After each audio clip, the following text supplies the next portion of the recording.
warahmatullahi wabarakatuh. Apa kabar? Semoga kalian tetap sehat selalu ya. Hari ini kembali lagi dengan Ibu di pelajaran tematik. Untuk lebih jelasnya, silakan kita simak materi berikut ini. Kawasan ASEAN.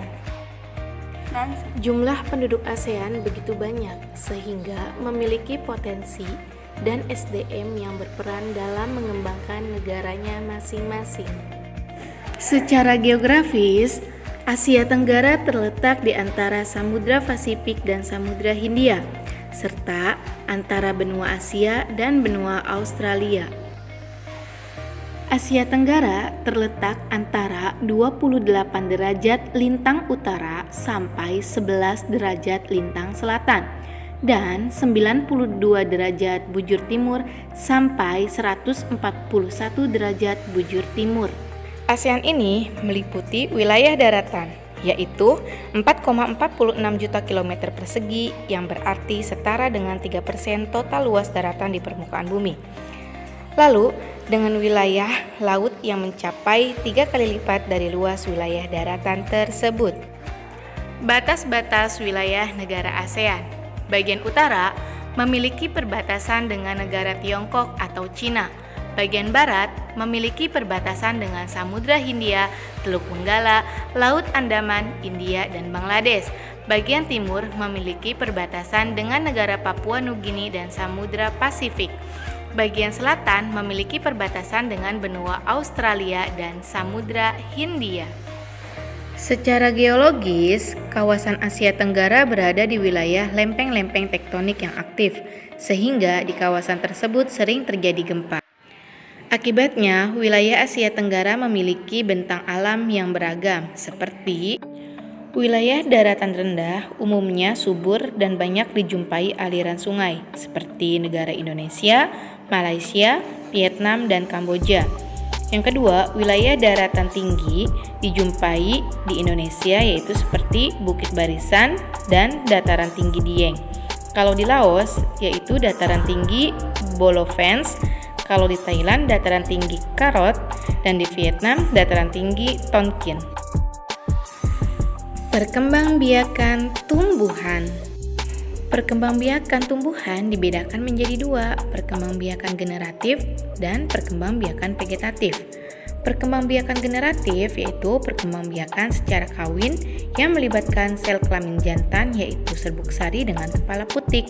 Sedangkan perkembangbiakan secara vegetatif yaitu perkembangbiakan secara tidak kawin tanpa adanya sel kelamin jantan dan betina yang dapat menghasilkan keturunan baru. Perkembangbiakan vegetatif dibedakan menjadi dua, yaitu ada perkembangbiakan vegetatif buatan dan vegetatif alami. Perkembangbiakan vegetatif alami adalah perkembangbiakan tumbuhan tanpa bantuan makhluk hidup lain.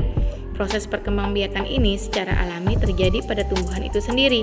Perkembangbiakan vegetatif alami terdiri dari tunas, membelah diri, spora, rizoma, umbi lapis, umbi batang, umbi akar, dan geragi. Pertama, tunas.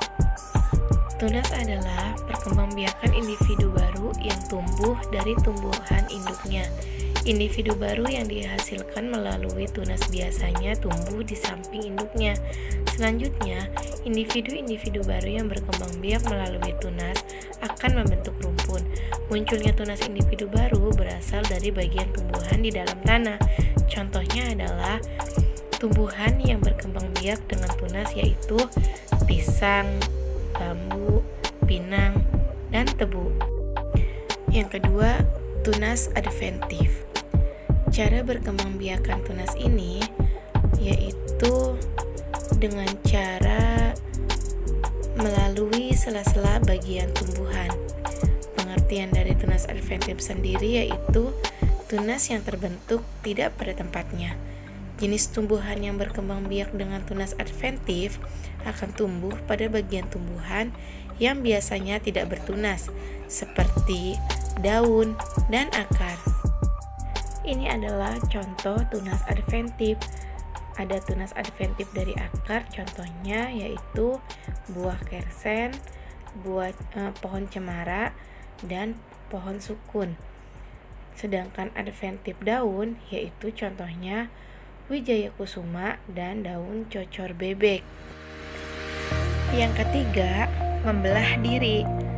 Cara perkembangbiakan tumbuhan bersel satu ini yaitu dengan membelah dirinya sendiri. Sel anak akan memisahkan dirinya secara langsung dan sudah dapat menghasilkan keturunan atau memiliki anak. Contohnya yaitu tumbuhan ganggang hijau dan euglena. Yang keempat yaitu spora. Spora merupakan alat perkembangbiakan yang terletak pada sebuah kotak penampung spora yang disebut sporangium. Kumpulan kotak spora akan membentuk sorus yang dibuat di bagian tepi bawah daun. Bentuk sorus berupa bintik-bintik kecoklatan. Individu baru dengan perkembangbiakan menggunakan spora dapat terbentuk saat spora pecah dan jatuh di tempat yang cocok. Yang termasuk tumbuhan dengan cara perkembangbiakan spora yaitu jamur, tumbuhan paku, suplir, pakis, dan lumut. Yang kelima yaitu umbi lapis. Umbi lapis atau bulbus merupakan bagian dari tanaman yang mengandung batang yang ada di tanah. Bentuk umbi lapis merupakan daun modifikasi, yaitu lapisan daun berdaging sebagai tempat menyimpan cadangan makanan. Bagian daun terluar mengering dan membentuk sisik yang dilindungi daun tebal dan berdaging di sebelah dalam umbi. Dari sela-sela daun tersebut akan tumbuh mata tunas yang biasa disebut siung. Bila tunas tumbuh, akan terbentuk individu baru. Yang termasuk dalam umbi lapis yaitu bawang merah, bawang putih, dan bawang bombay. Yang keenam, umbi batang. Umbi batang adalah batang yang tumbuh di tanah. Batang tersebut digunakan sebagai penyimpan cadangan makanan.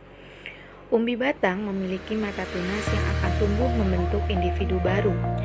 Cara menghasilkan individu baru dari tanaman yang dikembangbiakan dengan batang umbi cukup dengan cara mengubur atau menanam jenis tanaman tersebut di dalam tanah.